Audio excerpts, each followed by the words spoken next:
साथियों नमस्कार। साथियों, आज हमारे देश की जो सत्ता है, हमारे देश का जो सत्ताधारी दल है, जिस दल की हमारे केंद्र में सरकार है, यानी कि भारतीय जनता पार्टी, आज भारतीय जनता पार्टी बिहार के अंदर नीतीश कुमार के साथ गठबंधन में चुनाव लड़ रही है।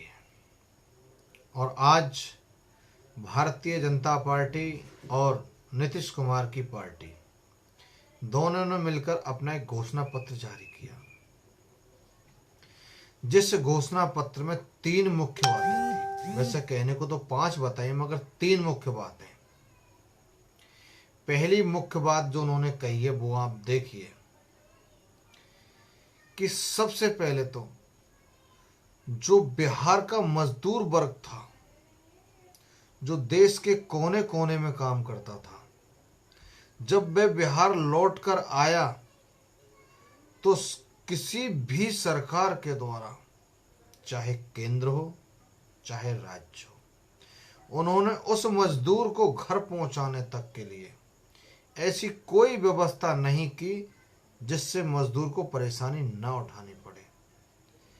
उस बिहारी मजदूर ने हर संभव परेशानी उठाई और आखिरकार वह अपने घर पहुंचा।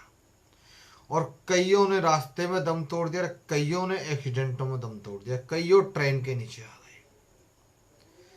तब ना तो बिहार सरकार, ना हमारे देश की राज्यों की संघीय सरकार, जो केंद्र सरकार है, जिसके हमारे चीफ माननीय श्री नरेंद्र मोदी जी हैं, उनको याद आए।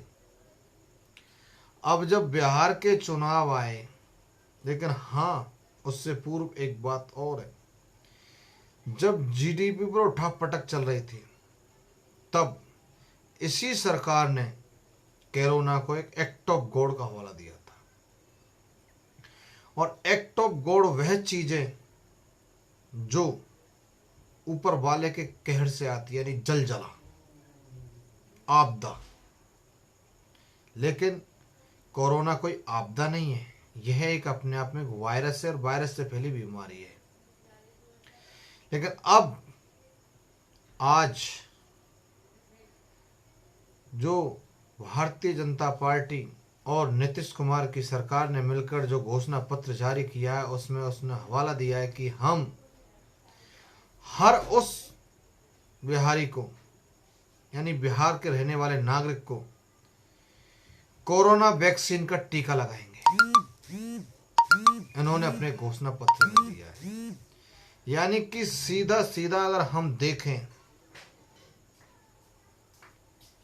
तो देश के 1 अरब 30 करोड़ की आबादी के अंदर क्या सिर्फ कोरोना की वैक्सीन के लायक बिहार के ही लोग हैं, बाकी अन्य किसी स्टेट के नागरिक नहीं? क्या यह हम समझें कि आप हमें वोट दीजिए, हम आपको वैक्सीन देंगे? या फिर हम ये समझें कि केंद्र सरकार की हार का नतीजा देखते हुए इस कारण बेहताशा हो गई है कि उसको कोरोना की वैक्सीन का सहारा तक लेना पड़ा? कहां वो नरेंद्र मोदी की लहर गई जो आज वैक्सीन का सहारा लेकर के बिहार की सत्ता को हथियाना चाह रहे हैं वो लोग? और 1 अरब 30 करोड़ की आबादी में बाकी किसी को वैक्सीन नहीं, सिर्फ और सिर्फ बिहार स्टेट के निवासियों को। आप सोचिए, सत्ता में आने के लिए राजनीतिक दल ऐसे कदम की घोषणा कर रहा है जो भारत के अन्य नागरिकों से, उनके अधिकारों से विभेद करता हो, भेद करता हो, जबकि देश की संघीय सरकार का ये फर्ज बनता है कि समानता का अधिकार रखे।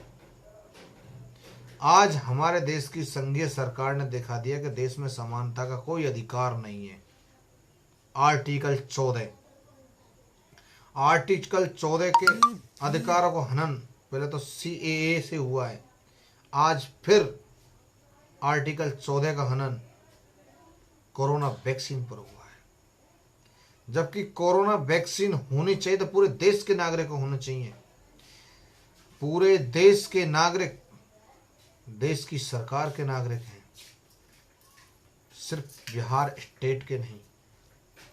लेकिन आज केंद्र की सरकार ने दिखा दिया कि हम वोट की खातिर किसी भी हद तक जा सकते हैं, और यह अपने आप में एक भारतीय जनता पार्टी की हार प्राप्त होने वाली हताशा है, और इसको हताशा के रूप में ही देखा जा रहा है।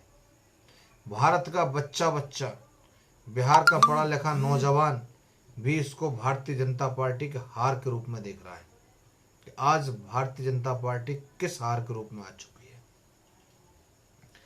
बात नंबर 2, वित्त मंत्री माननीय सीतारमण जी ने कहा है कि 2005 और 6 में लालू प्रसाद यादव जी ने जो बिहार स्टेट का बजट दिया था वह 23,500 करोड़ का था, लेकिन आज हम जो बजट दे रहे हैं 2020 का वह 2.5 लाख करोड़ का बजट है बिहार का। बहुत अच्छे, लेकिन आप हकीकत से अगर ग्राउंड रिपोर्ट पर देखोगे तो आपको बात ही कुछ अलग दिखाई देगी। एक्चुअल बात अगर हम आपको बताएं, 2005 और 2020 15 साल का डिफरेंस है, और अगर हम इस स्थिति को देखें तो हाथी के दांत दिखाने के कुछ और होते हैं, खाने के कुछ और होते हैं। और अगर 2019-20 का अगर जो बजट देखें तो 2019-20 का जो बजट था वह कुल बजट था इसका, यानी कि 2,501 करोड़, 2,501 करोड़ बजट था। और जो एक्चुअल में जो वास्तविक बजट जो बिहार सरकार ने खर्च किया था वह कितना था? वह था मात्र 1,58,000 करोड़ था। टोटल बजट था ये, यानी कि हाथी के दांत दिखाने के अलग और खाने के अलग है। बजट 2,501 करोड़ दे तो दिया, मगर लाओगे कहाँ से पैसा? टोटल अर्निंग 1,52,000 करोड़ आई थी, है ही नहीं, फिर पैसा कहाँ से खर्च करोगे आप? ये सिर्फ हवाई फायर होती हैं जो कहीं किसी को बाहर नहीं करती, लेकिन फायर जरूर होती हैं। और फायर हो गया, 2,501 करोड़ का बजट तो दे दिया, मगर खर्च क्या आया? तो 1,52,000 करोड़ पूरे स्टेट की अर्निंग थी, और खर्च कितना किया उसने? 1,58। ये हकीकत है। और अगर 20-21 के अंदर अगर हम आते हैं तो आप आ जाए 20-21 के अंदर, सॉरी 19-20 के अंदर, तो इन्होंने 20-21 के अंदर, सॉरी, तो 20-21 के अंदर इनका जो टोटल बजट था वह था 2,28,000 करोड़। अब जो 2,02,862 करोड़ था, और खर्च इन्होंने कितना किया था? 1,78,015 करोड़। पैसा ही इतना है। हवाई फायर तो आप कितना भी कर दो, लेकिन जो अर्निंग होगी स्टेट को उसी के हिसाब से तो खर्च होगा।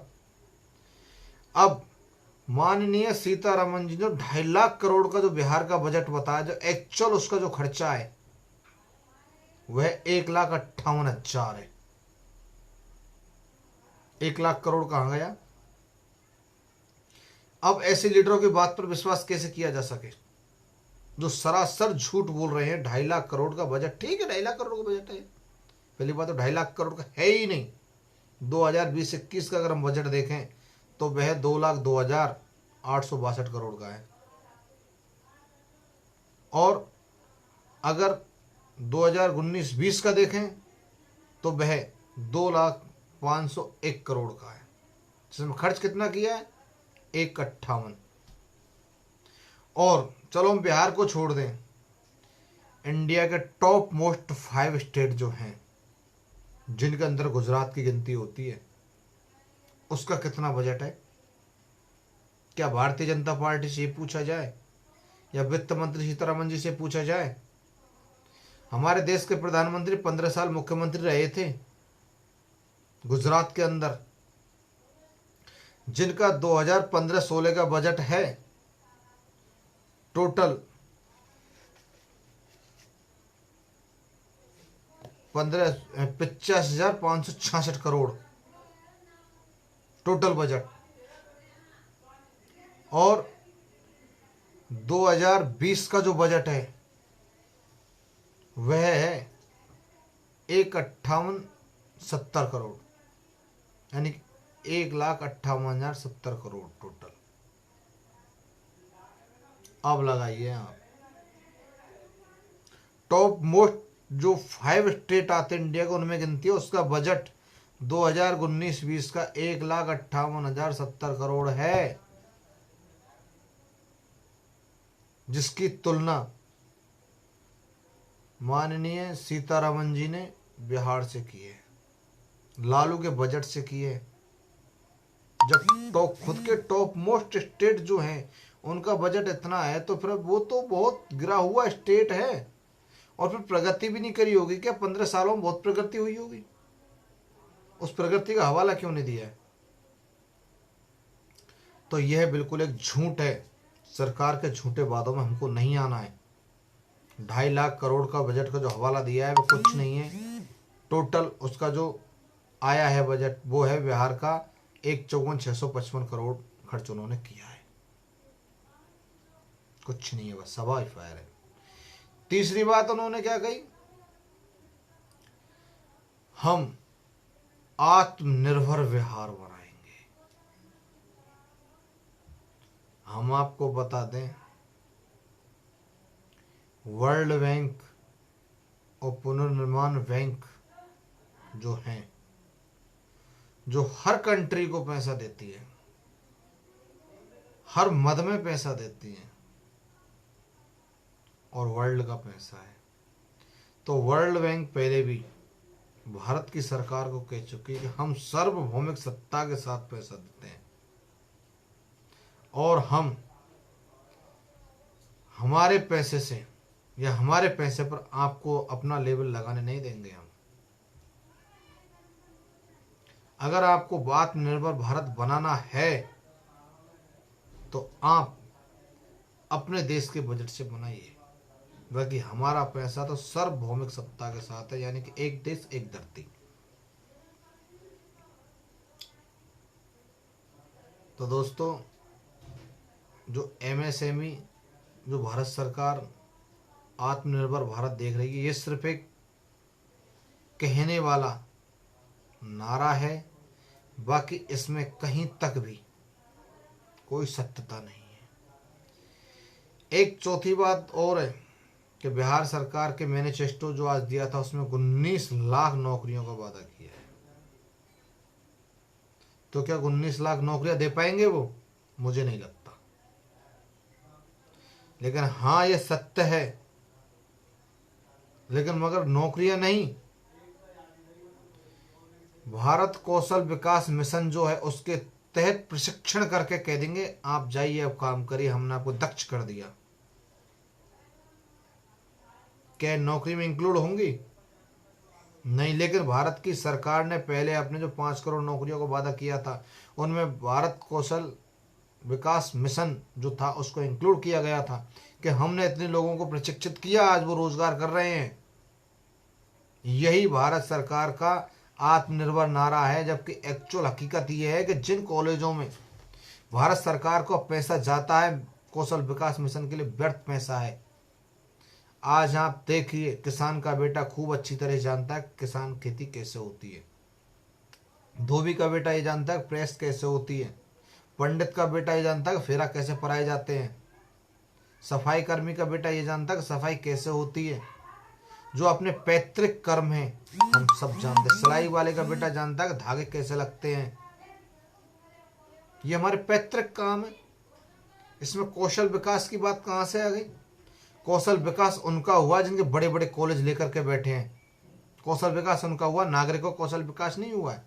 लेकिन भारत की सरकार ने हमेशा कौशल विकास को पास करा करके उसको सर्टिफिकेट कर कह दिया कि आप जाइए, अब देश के अंदर रोजगार करिए, हमारे रोजगार में आपकी एंट्री हो गई। जबकि एक्चुअल में रोजगार employment office plus GPF account जितने होते हैं वहाँ काउंट होती है, न कि कौशल विकास योजना के आंकड़ों से। तो मैं दावे के साथ कह सकता हूँ 19 लाख जो नौकरियां इन्होंने बताई हैं वे नौकरियां ऐसी होंगी। कौशल विकास योजना की तरफ तो उनको प्रशिक्षण दे दिया जाएगा, अब आप जाइए, प्रशिक्षण आपको मिल गया और आप इंक्लूड हो गए हमारी नौकरियों में। जो गलत है। नौकरी ऑर्गेनाइजेशन क्षेत्र यानी संगठित क्षेत्र की नौकरी को ही नौकरी कहा जाता है। एकल रूप से किया जाने वर्क को नौकरी नहीं कहा जाता। एक व्यक्ति दिहाड़ी पर मजदूर करने जाता है तो उसको नौकरी नहीं कहा जाता है, वह एकल कार्य हो गया, मजदूरी हो गई वो। और मजदूरी को आप नौकरी नहीं कह सकते। नौकरी सामाजिक अधिकारिता का सम्मान देती है, बराबरी का सम्मान देती है। और जो 19 लाख वैकेंसियों की बात करिए वहाँ कोई वैकेंसी नहीं निकलेगी। सिर्फ एक मैनिफेस्टो लुभाने के लिए है। और जो बीजेपी सरकार ने मैनिफेस्टो दिया है वह बिल्कुल गलत है। ना कोई 19 लाख वैकेंसी निकलेंगी। अब जब आप कोरोना पॉजिटिव होंगे नहीं, आपकी जांच होगी नहीं, तो आप वैक्सीन कैसे लेंगे भाई? ना वो जांच कराएंगे, ना आप पॉजिटिव होंगे, ना आपको वैक्सीन मिलेगी। सिर्फ आपका वोट चाहिए। आपकी कीमत सिर्फ एक वोट है, वोट है, वोट है, वोट ही रहेगी। अब ये तय आपको क्या करना है?